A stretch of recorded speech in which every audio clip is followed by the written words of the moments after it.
আল্লাহ তাআলা কুরআনুল কারীমে বলেন ওয়াসনা বিবনি ইসরাঈল আল-বাহর ফাতাউ আলা কওমি ইয়াকুফুনা আলা আসনামিন লাহুম ক্বালু ইয়া মূসা ইজআল লানা ইলাহান কামা লাহুম আলিহা ক্বালা ইন্নাকুম কওmun তাজহালুন। আল্লাহ তাআলা মূসা আলাইহিস সালাতু ওয়াস সালামের কওমদেরকে ফিরআউনের কবল থেকে বাঁচিয়ে আল্লাহ তাআলা এমন একটা উপত্যকায় তাদেরকে নিয়ে আসলেন, সিনা উপত্যকায়। এখানে এসে তারা দেখতেছে এক জাতি তারা বসবাস করে, তাদের ঘরের ভিতরে মূর্তি। এই মূর্তির তারা উপাসনা করে, ইবাদত করে। এই বনি ইসরাঈল হযরতে মূসা আলাইহিস সালাতু ওয়াস সালামকে বলতেছে, ও মূসা, আমাদেরকে আমরা এক আল্লাহর ইবাদত করতে আমাদের আর ভালো লাগতেছে না। এই যে আমাদের আগে যে জাতি এখানে বসবাস করে, তাদের ঘরের ভিতরে আমরা দেখলাম ছোট ছোট মূর্তি, তারা এই মূর্তির ইবাদত করে। তুমি আমাদেরকে এমন একটা মূর্তি বানিয়ে দাও, আমরা আল্লাহ তাআলার ইবাদতের পাশাপাশি এই মূর্তির ইবাদত করতে পারি। নাউজুবিল্লাহ। নবীকে বলতেছে আমাদেরকে কি করো, মূর্তি বানিয়ে দাও, যাতে আমরা কি করি, এই মূর্তির ইবাদত করতে পারি।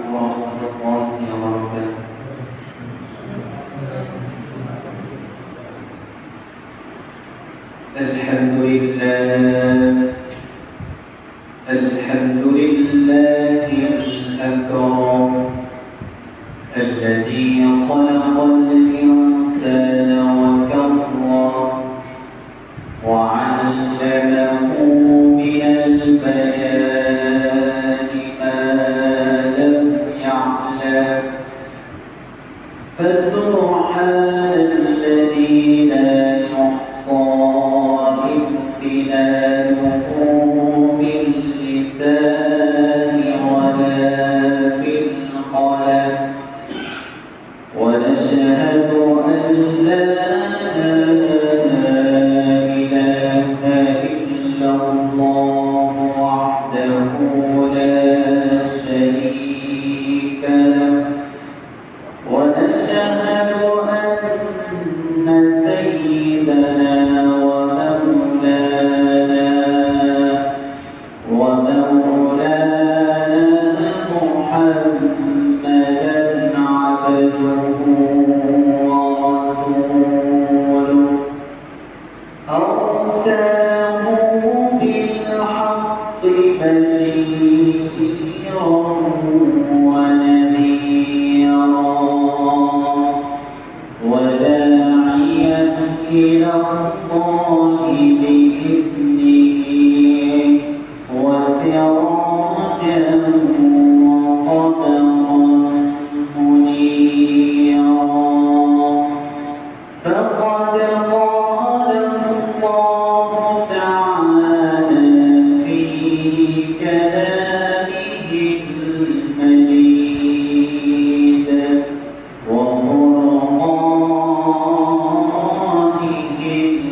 আলহামদুলিল্লাহ মহান রব্বুল আলামিনের দরবারে অসংখ্য অগণিত শুকর ও সুজুদ যে মহান রব্বুল আলামিন আপনাকে আমাকে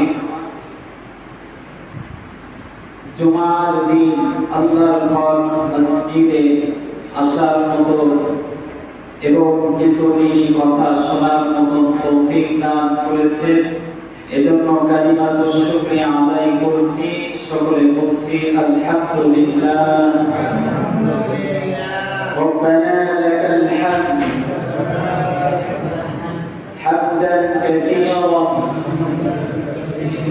طيبا مباركا فيه يا ربي لك الحمد كما ينبغي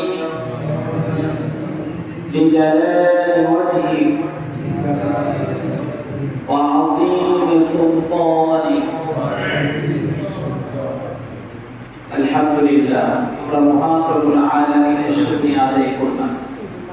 সম্মানিত হাজিরিন, গত জুমায় আপনাদের সামনে আমি বনি ইসরাঈলের ইতিহাস, ইহুদি জাতির ইতিহাস সম্পর্কে আলোচনা করতেছিলাম।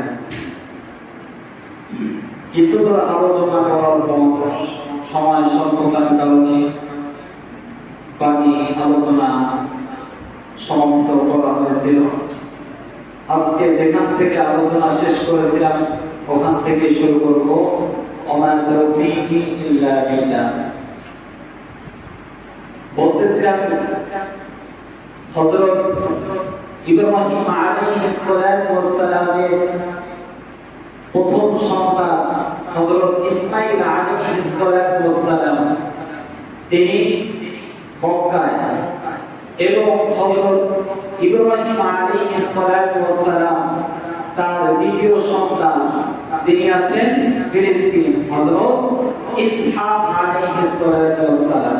আমাদের কি মনে আছে হযরত ইব্রাহিম আলাইহিস সালাতু ওয়াস সালামের দুই সন্তান দুই দেশে, একজন মক্কায় আর একজন কোথায়? ফিলিস্তিন বাইতুল মুকাদ্দাস আল আকসায়, আর একজন কোথায়? কাবার ঘর মক্কায়। তো হযরত ইসমাঈল আলাইহিস সালাতু ওয়াস সালাম থেকে আর কোন হাজার বছর আর কোন কি পয়গম্বর দুনিয়াতে আসে নাই। সর্বশেষ যিনি আসছেন তিনি হলেন খাতামুল আম্বিয়া জনাব মুহাম্মদ সাল্লাল্লাহু আলাইহি ওয়াসাল্লাম। এর ভিতরে আর কোন নবী আসেন নাই। কিন্তু হযরত ইসহাক আলাইহিস সালাতু ওয়াস সালাম তার থেকে হাজার হাজার পয়গম্বর আল্লাহ তাআলা দুনিয়াতে পাঠিয়েছিলেন। এই ইসহাক আলাইহিস সালাতু ওয়াস সালামের যে সন্তান দুনিয়ায় জন্মগ্রহণ করে সেই সন্তান নবী, তার নাম হলো হযরতে ইয়াকুব আলাইহিস সালাম। এই ইয়াকুব আলাইহিস সালাতু ওয়াস সালামের আরো একটা নাম আছে বলেছিলাম, তার আরেকটা নাম কি মনে আছে? মনে নেই? যদি শুনে এখান থেকে আপনার দ্বীনি কথা, দ্বীনি আলোচনা, এই যে নবীদের আলোচনা, এই আলোচনাগুলো এখান থেকে শুনে যদি বাহিরে যে যদি আপনি ভুলে যান, এটা তো হতভাগা ছাড়া কিছু না। একটা মানুষ সারাদিন কাজকর্ম করার পর তবে ওয়াজ মাহফিলে গেছে, ওয়াজ মাহফিলে যে বক্তা অনেক সুন্দরভাবে ওয়াজ করছে, ওয়াজ করার পরে এরপরে বাহিরে এসে বলতেছে ইউসুফ আলাইহিস সালাতু ওয়াস সালামের যে সুন্দর একটা কাহিনী আল্লাহ তাআলা কুরআনুল কারীমে তুলে ধরেছেন। এই ঘটনা বক্তা সাহেবকে মাহফিলের মঞ্চে বয়ান করছে। বয়ান শেষ হয়েছে, আসার পরে বাহিরে সকালবেলা চায়ের দোকানে ওই মুরব্বী ওই যুবক জিজ্ঞেস করতেছে, আসলে কালকে তো অনেক সুন্দর ওয়াজ হয়েছিল, তা এই ওয়াজ কি করছিল তো ইউসুফ নিয়ে, তা এই ইউসুফ ইনি কি পুরুষ ছিল না মহিলা ছিল? মানে এত সুন্দরভাবে ওয়াজ শুনছে সারা রাত, সকালবেলা চায়ের দোকানে এসে বলতেছে হুজুর তো অনেক সুন্দর ওয়াজ করলো, তাওয়াজের ভিতর ইউসুফ নামটা নিয়েছে, তাই এই ইউসুফ উনি কি পুরুষ ছিল না মহিলা ছিল? আমাদের অবস্থা হলো তাই যে আমরা সুন্দর সুন্দর বয়ান ঘটনাগুলো শুনি, কিন্তু আমরা শোনা পর্যন্তই, যেখানে শুনি ওখানে আমরা কি করি, আপনার কানের যে মজা, এই মজাটা আমরা গ্রহণ করি, কিন্তু এই যে এইগুলো শুনে যে আমাদের প্র্যাকটিক্যাল জীবনে এগুলো বাস্তবায়ন করতে হবে, এটা আমাদের ভিতরে নাই। আমি এই মসজিদে আসার পর থেকে নিয়ে রমজানের আগ পর্যন্ত, রমজান পর্যন্ত অনেকগুলো হাদিস আপনাদেরকে বলেছি। এই হাদিস আমার তো মনে হয় 10টা হাদিস আপনারা বলতে পারবেন। যদি 10টা হাদিস যদি বলতে পারেন আমি 500 টাকা দেব, কিন্তু কি খুঁজে পাওয়া যাবে না 10টা হাদিস বলার মতো। এজন্য আমাদের কোরআন হাদিসের আলোচনা শুনতে হবে খুব দিলের কান দিয়ে, দিলের কান দিয়ে শুনতে হবে। যে বাহ্যিক যে কান আল্লাহ তাআলা দিয়েছেন এই কান দিয়ে না, শুধু কানের মজা নিলে হবে না, দিলের কান দিয়ে শুনে এটা আপনার বাস্তব জীবনে কি করতে হবে, আমল করতে হবে। যাই হোক, যে কথা বলতেছিলাম, হযরত ইসহাক আলাইহিস সালাতু ওয়াস সালামের সন্তানের নাম হলো কি, হযরত ইয়াকুব আলাইহিস সালাম। আর ইয়াকুব আলাইহিস সালাতু ওয়াস সালামের আরেকটা নাম হলো ইসরাঈল। ওখান থেকে বনি ইসরাঈল। আর হযরত ইসমাঈল আলাইহিস সালাতু ওয়াস সালাম থেকে তো শুধুমাত্র আমাদের নবী জনাবে মুহাম্মদ সাল্লাল্লাহু আলাইহি ওয়াসাল্লাম, এজন্য বলা হয় বনি ইসরাঈল। আমরা কি বনি ইসরাঈল, আর তারা হলো বনি, আমরা হলো বনি ইসমাঈল, আর তারা হলো কি বনি ইসরাঈল। তো এই ইয়াকুব আলাইহিস সালাতু ওয়াস সালাম তিনি বিবাহ করেন। এই ইয়াকুব আলাইহিস সালাতু ওয়াস সালামকে আল্লাহ তাআলা তার ঘরে 12টা সন্তান দেন। কয়টা সন্তান? 12টা সন্তান। আর ইয়াকুব আলাইহিস সালাতু ওয়াস সালাম কোন নবীর পিতা জানা আছে? ইউসুফ আলাইহিস সালাম। কোন নবীর পিতা? হযরত ইউসুফ আলাইহিস সালাতু ওয়াস সালাম। আমরা যে ইউসুফ আলাইহিস সালাতু ওয়াস সালামের সুন্দর কাহিনী শুনি না, আর আল্লাহ তাআলা নিজেও কালামুল্লাহর শরীফে বলেছেন সবথেকে সুন্দর কাহিনী হলো কি, হযরত ইউসুফ আলাইহিস সালাতু ওয়াস সালাম। আহসানুল কসস, আল্লাহ তাআলা কোরআনে বলেছেন কি, সুন্দর ঘটনা, সুন্দর কাহিনী, এই ইউসুফ আলাইহিস সালাতু ওয়াস সালামের কাহিনী। তো এই ইউসুফ আলাইহিস সালাতু ওয়াস সালাম হযরত ইয়াকুব আলাইহিস সালাতু ওয়াস সালামের সন্তান। আর এই ইয়াকুব আলাইহিস সালাতু ওয়াস সালামের 12 জন সন্তানের ভিতরে আরেকজন সন্তানের নাম ছিল ইয়াহুদা। এই ইয়াহুদা হযরত ইউসুফ আলাইহিস সালাতু ওয়াস সালামকে যে কূপে ফেলানোর জন্য যে ভাইটার সবথেকে বেশি চক্রান্ত ছিল, এই ভাইটার নাম হলো কি, ঐতিহাসিকগণ বলেছে এই ভাইটার নাম হলো ইয়াহুদা। আজকে ওখান থেকে কি হয়ে গেছে, তারা ইহুদি হয়ে গেছে। আজকে আপনাদের সামনে এই ইহুদি জাতি এই বনি ইসরাঈলের ইতিহাস তুলে ধরতেছে। তো ওখান থেকে কি হয়ে গেছে, ইয়াহুদা, এর থেকে ইহুদি হয়ে গেছে। তো যাই হোক, এই ইউসুফ আলাইহিস সালাতু ওয়াস সালামকে তার পিতা হযরত ইয়াকুব আলাইহিস সালাম অনেক আদর করতেন, ভালোবাসতেন। এটা থেকে তার ভাইদের কি সহ্য হয় না। একটা পর্যায়ে এই ইউসুফ আলাইহিস সালাতু ওয়াস সালামকে তার পিতা থেকে তার ভাইরা বাহির করলো এবং তাকে কি করলো, কূপের ভিতর নিক্ষেপ করলো। কূপের ভিতর নিক্ষেপ করার পর আল্লাহ তাআলা হযরত ইউসুফ আলাইহিস সালাতু ওয়াস সালামকে কূপ থেকে হেফাজত করলেন এবং মিশরের বাজারে আল্লাহ তাআলা বিক্রি করে দিলেন। মিশরের বাজারে যখন ইউসুফ আলাইহিস সালাতু ওয়াস সালামকে বিক্রি করা হলো, মিশরের মন্ত্রী পর্যায়ের একজন আজিজে মিশর, সে এই ইউসুফ আলাইহিস সালাতু ওয়াস সালামকে কি করলো, ক্রয় করলো। নানা ঘটনা চড়াই উতরার মাধ্যমে ইউসুফ আলাইহিস সালাতু ওয়াস সালাম মিশরের কি হলেন? মিশরের কি হয়েছিলেন? ইউসুফ আলাইহিস সালাম খাদ্যমন্ত্রী। ইউসুফ আলাইহিস সালাম মিশরের খাদ্যমন্ত্রী। এরপর আল্লাহ তাআলা তো এই বানি ইসরাঈল হযরত ইউসুফ আলাইহিস সালাম তিনি একা শুধুকে মিশরে, আর ফুল বানি ইসরাঈল তার 11 ভাই এবং ইয়াকুব আলাইহিস সালাম তারা হলো কোথায়? ফিলিস্তিনে। আল্লাহ তাআলা এই ফিলিস্তিন থেকে তাদেরকে বের করলেন। হঠাৎ ফিলিস্তিনের ভিতরে দুর্ভিক্ষ দেখা দেয়। ওই প্রথম হযরত ইব্রাহিম আলাইহিস সালামের সময় দুর্ভিক্ষ দেখা দিয়েছিল। দ্বিতীয়বার হযরত ইয়াকুব আলাইহিস সালামের সময় ফিলিস্তিনে দুর্ভিক্ষ দেখা দেয়। খাদ্য সংগ্রহের জন্য এই ইউসুফ আলাইহিস সালামের ভাইরা মিশরে যায়। মিশরে যাওয়ার পর ইউসুফ আলাইহিস সালামের সাথে ঘটনাক্রমে দেখা হয়। ইউসুফ আলাইহিস সালাম তার ভাইদের বলতেছে, তোমরা আমার ভাই বিনিয়ামিন এবং আমার পিতা ইয়াকুব আলাইহিস সালামকে নিয়ে পরের বার তোমরা সবাই মিশরে চলে আসবা। আল্লাহ তাআলা দেখেন এই ফিলিস্তিন থেকে তাদেরকে আল্লাহ তাআলা মিশরে নিয়ে আসছে।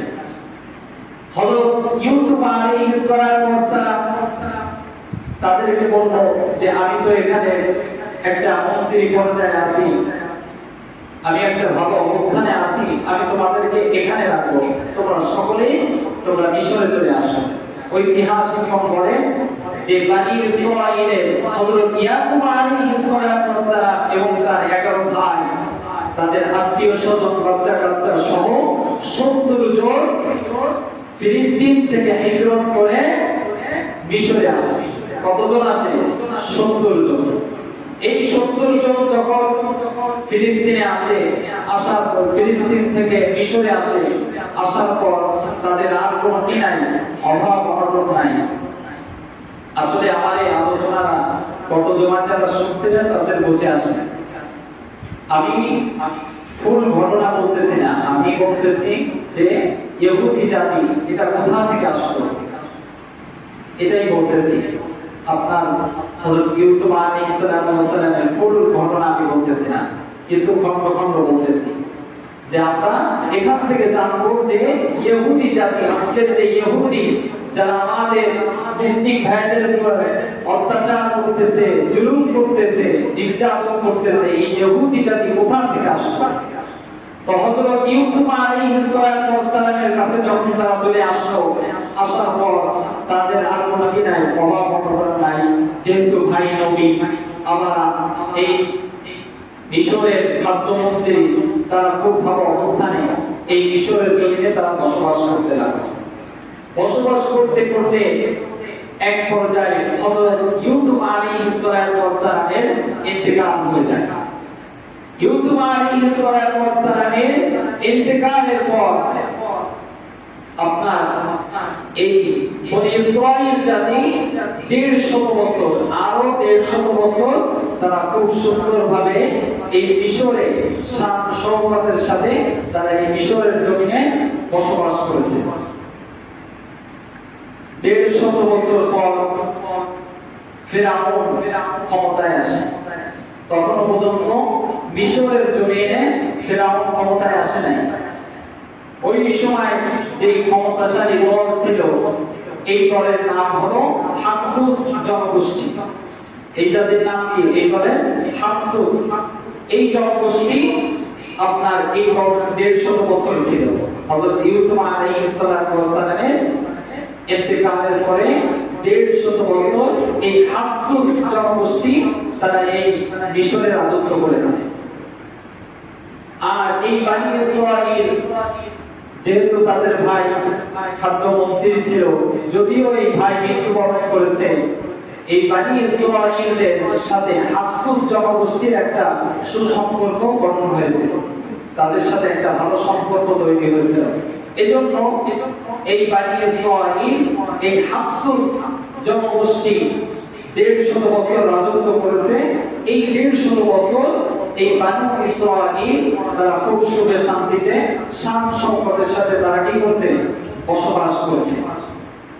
এই হঠাৎ করে 150 বছর পর আপনার এই হাকসুল জনগোষ্ঠীর পতন হয়। এই হাকসুল জনগোষ্ঠীর পতন হওয়ার পর, ক্ষমতার বলবৎ হওয়ার পর ফিরআউন ক্ষমতায় আসে। ফিরআউন জনগোষ্ঠী ক্ষমতায় আসে। এই ইতিহাসে প্রথম এই ফিরআউন আপনার ক্ষমতায় বসেছে। এই ফিরআউন যখন ক্ষমতায় আসে আর হাকসুল জনগোষ্ঠীর পতন হয়, ফিরআউন ক্ষমতায় আসার পর এই বানু ইসরাঈলদেরকে চরম অত্যাচার, নির্যাতন, জুলুম এটা শুরু করে দেয়। কিসের জন্য? কারণ হলো এই বানু ইসরাঈল তারা পূর্বের ক্ষমতাসীন দলের সাথে তাদের কি ছিল, একটা ভালো সম্পর্ক ছিল। এজন্য তার ফিরআউন এদেরকে অত্যাচার করে। বর্তমান সময় এটা দেখবে, যাই হোক ওদিকে যাব না। পূর্বের ক্ষমতাসীন দলের সাথে এই হাকসুল জনগোষ্ঠীর সাথে আপনার বানু ইসরাঈলদের সুসম্পর্ক থাকার কারণে ফিরআউন ক্ষমতায় আসার পরেই তাদের উপর অত্যাচার, জুলুম, নির্যাতন শুরু করে দেয়। আল্লাহ তাআলা কুরআনুল কারীমে এই কথা তুলে ধরেছেন, وَإِذْ نَجَّيْنَاكُمْ مِنْ آلِ فِرْعَوْنَ يَسُومُونَكُمْ سُوءَ الْعَذَابِ يُذَبِّحُونَ أَبْنَاءَكُمْ وَيَسْتَحْيُونَ نِسَاءَكُمْ। ওই সময়ের কথা স্মরণ করুন যখন ফিরআউনের কবল থেকে আমি আপনাকে হেফাজত করেছি, আমি আপনাকে বাঁচিয়েছি। বনি ইসরাঈলদেরকে আমি আল্লাহ তাআলা ফিরআউনের কবল থেকে বাঁচিয়েছি। ফিরআউনের এত কঠিন নির্যাতন, অত্যাচার, জুলুম থেকে আমি আল্লাহ তাআলা আপনাকে বাঁচিয়েছি, আপনাদেরকে বাঁচিয়েছি। যেই সময় ফিরআউন আপনাদের ছোট ছোট বাচ্চাদেরকে জবাই করতেছিল, আপনাদের ছোট ছোট কন্যা, আপনাদের কন্যা সন্তানদেরকে ফিরআউন তাদেরকে দাসী বানাচ্ছিল, ওই সময় মিশরের জমিনে আমি আল্লাহ তাআলা বনি ইসরাঈলদের মধ্যে একটা শিশুর জন্ম হয়। ওই শিশুটার নাম হলো মুসা। ওই শিশুটার নাম কি? মুসা। এই শিশুটার নাম হলো মুসা। পরবর্তী সময় এই শিশুটা নবুয়ত প্রাপ্ত হয়। নবুয়ত প্রাপ্ত হওয়ার পর তিনি হলেন হযরতে মুসা আলাইহিস সালাতু ওয়াস সালাম। এই মুসা আলাইহিস সালাতু ওয়াস সালাম যখন বনি ইসরাঈলে জন্মগ্রহণ হয়, ওই সময়টা বনি ইসরাঈলের কি ছিল না? সুসময় ছিল না, খারাপ সময় ছিল। তারা তাদের সুসময় পার করে যখন খারাপ সময় অতিবাহিত করতেছিল, ওই সময়টাই হযরত মুসা আলাইহিস সালাতু ওয়াস সালামের কি হয়? জন্মগ্রহণ হয়। হযরত মুসা আলাইহিস সালাতু ওয়াস সালাম যখন জন্মগ্রহণ করলেন, ফিরআউন জনগোষ্ঠী এই বানু ইসরাঈলদের উপরে অনেক নির্যাতন, জুলুম শুরু করেছে। একটা পর্যায়ে আল্লাহ তাআলা হযরত মুসা আলাইহিস সালাতু ওয়াস সালামকে এই ফিরআউনের ভয়ে লালন পালন করে ওই অত্যাচার, নির্যাতন, জুলুমের ভিতরে হযরত মুসা আলাইহিস সালাতু ওয়াস সালাম বেড়ে ওঠেন। হঠাৎ করে হযরত মুসা আলাইহিস সালাতু ওয়াস সালাম যখন তার বয়স 20 থেকে 25, যুবক বয়স, এই বয়সের সময় তিনি মিশরের বাজারে দেখতে পেলেন ফিরআউনের বংশের এক ব্যক্তি অন্যায়ভাবে একজনের উপরে অত্যাচার করতেছে। হযরত মুসা আলাইহিস সালাতু ওয়াস সালাম এটা দেখে আর সহ্য করতে পারলেন না। মুসা আলাইহিস সালাতু ওয়াস সালাম ওই ব্যক্তির উপরে এসে একটা থাপ্পড় মারে। থাপ্পড় মারার সাথে সাথে ওই ব্যক্তি ইন্তেকাল করে। মুসা আলাইহিস সালাতু ওয়াস সালাম দেখতেছে বাজারের ভিতরে ফিরআউনের একজন ব্যক্তি, সেই ব্যক্তিটা একজনের ভাবে নির্মম অপরাধ এক ব্যক্তির উপরে জুলুম করতেছে। হযরত মুসা আলাইহিস সালাতু ওয়াস সালাম এসে উনি সহ্য করতে না পেরে তাকে একটা থাপ্পড় দেন। থাপ্পড় দেওয়ার সাথে সাথে এই ব্যক্তিটা মৃত্যুবরণ করে। মুসা আলাইহিস সালাতু ওয়াস সালাম হতভম্ব হয়ে যায়, কি ব্যাপার, এক চড়েই এই ব্যক্তি মারা গেল।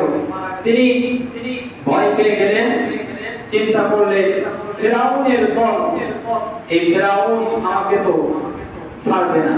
তখন এই মুসা আলাইহিস সালাতু ওয়াস সালাম ওখান থেকে পালিয়ে যেই দেশে গেলেন ওই দেশের নাম হলো মাদিয়ান। হযরত মুসা আলাইহিস সালাতু ওয়াস সালাম এখন মিশর থেকে বের হচ্ছেন। এই মিশর থেকে হযরত মুসা আলাইহিস সালাতু ওয়াস সালাম কোন দেশে গেলেন? মাদিয়ান। এই মাদিয়ানে গেলেন হযরত মুসা আলাইহিস সালাতু ওয়াস সালাম। এই মাদিয়ানে যাওয়ার পর একজন নবীর সাথে তার সাক্ষাৎ হয়। সেই নবীর নাম জানা আছে আমাদের? সেই নবীর নাম হলো হযরত শুআয়ব আলাইহিস সালাম। এই শুআয়ব আলাইহিস সালাতু ওয়াস সালামের সাথে হযরত মুসা আলাইহিস সালাতু ওয়াস সালামের সাক্ষাৎ হয়। হযরত মুসা আলাইহিস সালাম এই শুআয়ব আলাইহিস সালাতু ওয়াস সালামের কাছে তিনি আশ্রয় গ্রহণ করলেন। একটা পর্যায়ে হযরত শুআয়ব আলাইহিস সালাতু ওয়াস সালাম হযরত মুসা আলাইহিস সালাতু ওয়াস সালামের শক্তিমত্তা, তার আমানতদারিতা, তার বিশ্বস্ততা এগুলো দেখে তিনি খুশি হয়ে তার নিজের একজন কন্যাকে হযরত মুসা আলাইহিস সালাতু ওয়াস সালামের সাথে বিবাহ বন্ধনে আবদ্ধ করে দেন। মুসা আলাইহিস সালাতু ওয়াস সালাম মাদিয়ানে গেলেন। তিনি মাদিয়ানে যাওয়ার পর শুআয়ব আলাইহিস সালাতু ওয়াস সালামের কাছে কি করলেন? আশ্রয় গ্রহণ করলেন। একটা পর্যায়ে শুআয়ব আলাইহিস সালাতু ওয়াস সালামের কন্যার সাথে হযরত মুসা আলাইহিস সালাতু ওয়াস সালামের কি হয়? বিবাহ হয়। এই বিবাহ হওয়ার পর দীর্ঘ একটা সময় তারা সুন্দরভাবে জীবনযাপন করতে লাগলো। যখন হযরত মুসা আলাইহিস সালাতু ওয়াস সালামের বয়স 40 হয়ে যাচ্ছে, আল্লাহ তাআলা তখন মুসা আলাইহিস সালাতু ওয়াস সালামকে বললেন, তোমার আর মাদিয়ানে থাকা যাবে না। কারণ এই মাদিয়ানের জন্য আমি আলাদা একজন নবী রেখেছি, যার নাম কি? হযরত শুআয়ব আলাইহিস সালাতু ওয়াস সালাম। আর তোমার দায়িত্ব এখানে না, তুমি মিশরে ফিরে যাও।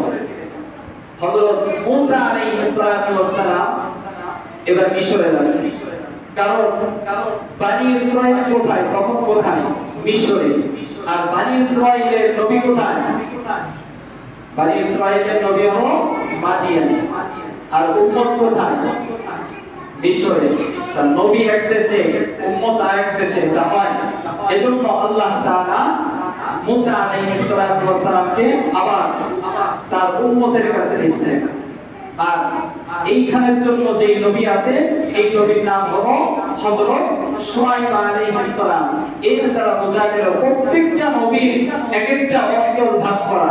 প্রত্যেকটা নবী কি? এক একটা অঞ্চল ভাগ করা। শুধুমাত্র একজন ব্যতীত সকল নবীর অঞ্চল ভাগ করা। যেই নবীর কোনো অঞ্চল ভাগ করা নাই, সেই নবীর নাম কি?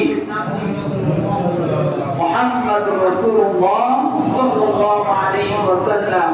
পূর্ব থেকে পশ্চিম, মিন মাশারিকিল আরদ ইলা মাগারিবিহা, দুনিয়ার পূর্ব থেকে পশ্চিম দিগন্ত পর্যন্ত যার নবুয়ত চলবে তিনি হলেন মুহাম্মাদুর রাসূলুল্লাহ সাল্লাল্লাহু আলাইহি ওয়াসাল্লাম। যাই হোক, মুসা আলাইহিস সালাতু ওয়াস সালাম তার স্ত্রীকে নিয়ে শ্বশুর বাড়ি থেকে, মুসা আলাইহিস সালাতু ওয়াস সালাম ঘর জামাই ছিলেন, শ্বশুর বাড়ি থেকে তার স্ত্রীকে নিয়ে আল্লাহ তাআলার নির্দেশে এবার মিশরে যাচ্ছে। মিশরে যাওয়ার পর এই বনি ইসরাঈল তারা এই মুসা আলাইহিস সালাতু ওয়াস সালামের অপেক্ষা করতেছিলেন।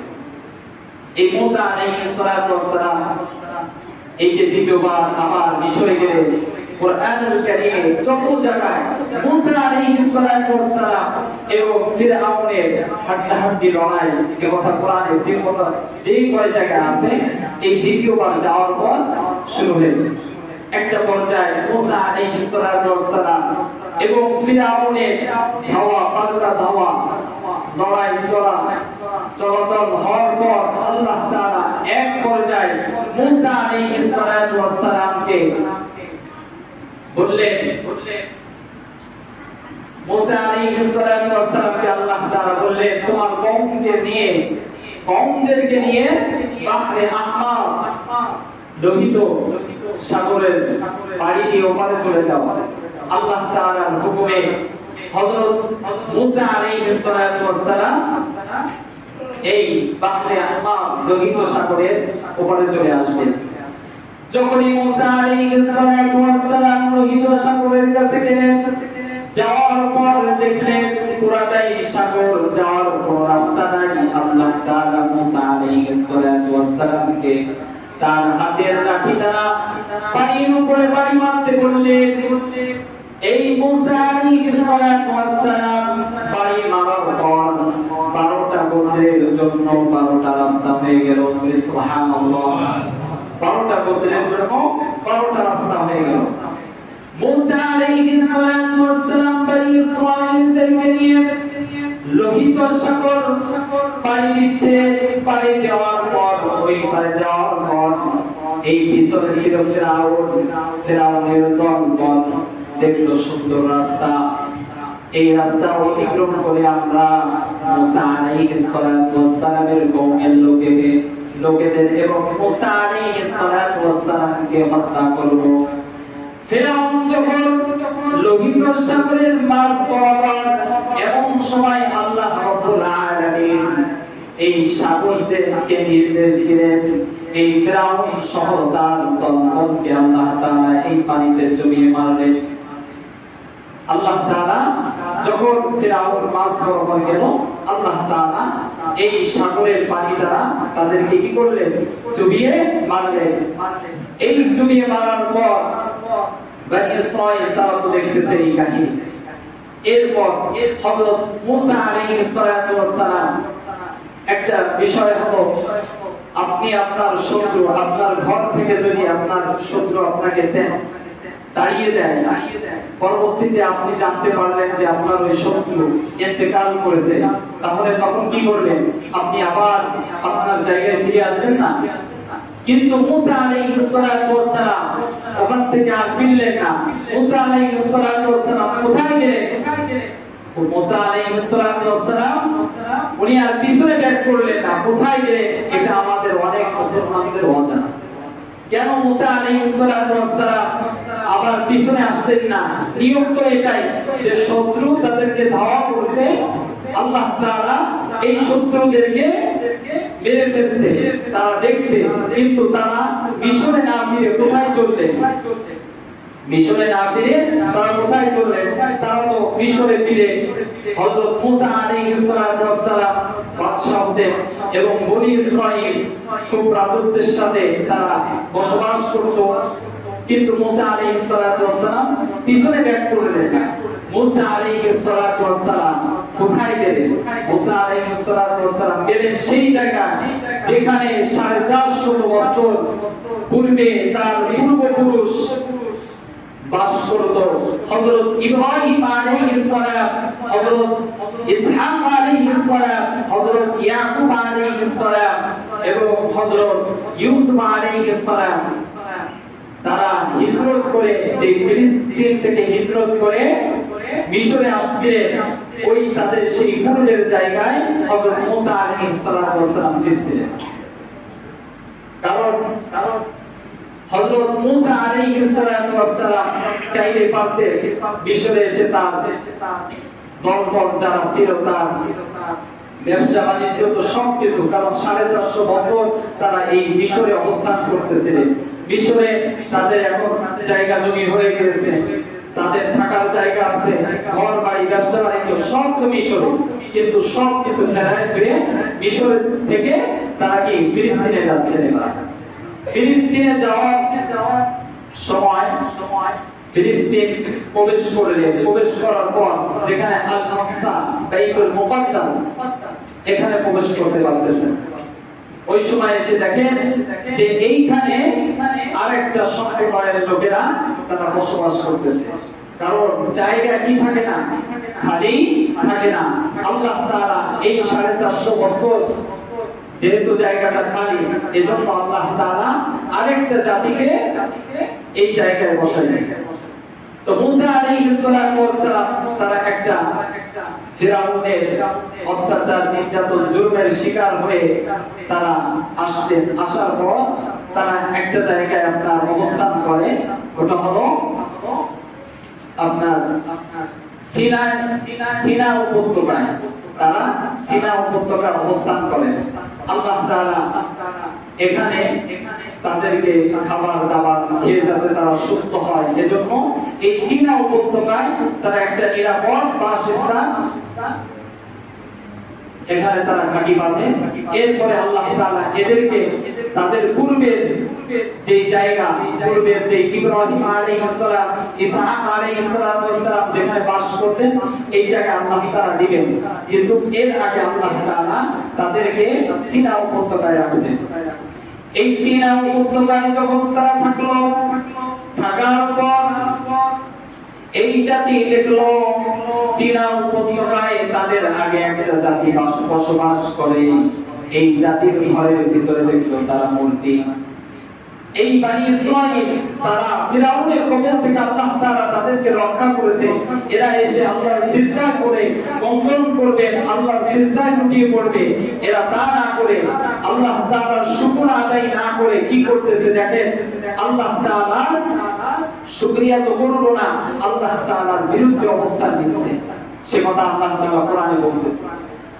আল্লাহ তাআলা কোরআনুল কারীমে বলেন, وَجَاوَزْنَا بِبَنِي إِسْرَائِيلَ الْبَحْرَ فَأَتَوْا عَلَى قَوْمٍ يَعْكُفُونَ عَلَى أَصْنَامٍ لَهُمْ قَالُوا يَا مُوسَى اجْعَل لَّنَا إِلَٰهًا كَمَا لَهُمْ آلِهَةٌ قَالَ إِنَّكُمْ قَوْمٌ تَجْهَلُونَ।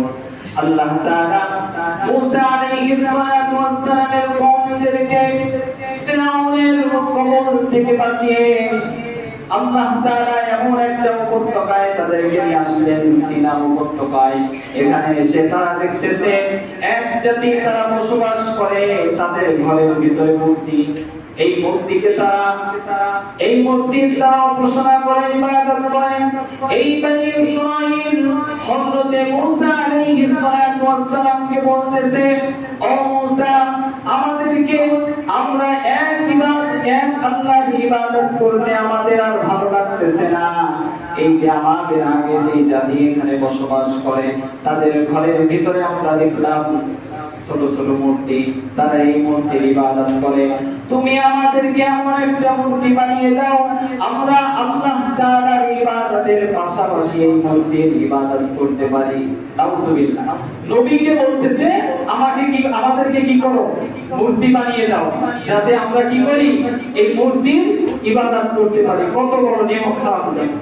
আল্লাহ তাআলা এদেরকে ফিরাউনের কবল থেকে, ফিরাউনের অত্যাচার, নির্যাতন, জুলুম থেকে আল্লাহ তাআলা এদেরকে বাঁচিয়েছে। আর এরা এসে বলতেছে নবীকে কি, যে আমাদেরকে একটা কি করে দাও, এক আল্লাহর ইবাদত করতে আমাদের আর ভালো লাগতেছে না, আমাদেরকে একটা মূর্তি বানিয়ে দাও। তখন মুসা আলাইহিস সালাতু ওয়াস সালাম বললেন, আরে মূর্খের জাতি, তোদেরকে আল্লাহ তাআলা বাঁচিয়েছে, তোরা আল্লাহ তাআলার শুকরিয়া আদায় করবি। ওয়ালা ইন্নাকুম কওমুন তাজহালুন। হযরত মুসা আলাইহিস সালাতু ওয়াস সালাম বললেন, মূর্খের জাতি, তোদেরকে আল্লাহ তাআলা বাঁচিয়েছে, আর তোরা আল্লাহ তাআলার শুকরিয়া আদায় না করে আল্লাহ তাআলার নাফরমানি করার জন্য প্রস্তুতি গ্রহণ করতেছে। অপরাধ শুরু করলো। এই এক নম্বর অপরাধ। দ্বিতীয় নম্বর অপরাধ, আল্লাহ তাআলা কুরআনুল কারীমে বলেন, وَإِذْ وَعَدْنَا مُوسَى 40 لَيْلَةً ثُمَّ اتَّخَذَ عَلَيْهِ الصَّلَاةُ وَالسَّلَامُ তাওরাত কিতাব নিয়ে আসার জন্য 40 দিন কওম থেকে আলাদা হয়ে যায়। 40 দিন কওম থেকে যখন উনি আলাদা হয়ে যান, এই 40 দিন এই বনি ইসরাঈল তারা হযরত হারুন আলাইহিস সালাতু ওয়াস সালামকে অপেক্ষা করে, তার আদেশকে অমান্য করে তারা বাছুর পূজা শুরু করে। এখান থেকে এই যে গরু পূজা শুরু, এই দ্বিতীয় নম্বর অপরাধ। তৃতীয় নম্বর অপরাধ শুরু করলো, وَإِذْ قُلْتُمْ يَا مُوسَى لن نؤمن لك حتى نرى الله جهرة فأخذتكم الصاعقة وأنتم تنظرون হযরত মুসা আলাইহিস সালাতু ওয়াস সালাম যখন তাওরাত কিতাব এই কওমের কাছে নিয়ে আসেন, এই কওমকে বলে এটা আল্লাহ তাআলা দিয়েছে। এই কওম ডাইরেক্ট অস্বীকার করে এটা আল্লাহ তাআলার কিতাব না, এটা তুমি বানিয়ে নিয়েছো, তুমি বানিয়ে তারপরে আমাদের সামনে পেশ করতেছো, এটা আল্লাহ তাআলার কিতাব না, তোমার কথা আমরা কি করি না, বিশ্বাস করি না। একটা পর্যায়ে তারা বলে তোমরা, হযরত মুসা আলাইহিস সালাতু ওয়াস সালাম বলে তোমরা কি করলে বিশ্বাস করলা? তখন এরা বলে আমরা নিজে চোখে দেখবো, আমরা তোমাকে কি করতেছে কিতাব দিচ্ছে, আমরা এটা দেখবো, এরপর কি বিশ্বাস করব। যাই হোক, এখান থেকে ইনশাআল্লাহ আগামী জুমায় আলোচনা হবে। যতটুকু অগোছালো আলোচনা করলাম, আল্লাহ তাআলা এর থেকে আমাদের আপনাদের শিক্ষা গ্রহণ করার মতো তৌফিক দান করুন। আখির দাওয়ানা আলহামদুলিল্লাহি রাব্বিল আলামিন। যারা সুন্নাত পড়েন নাই সাদাকা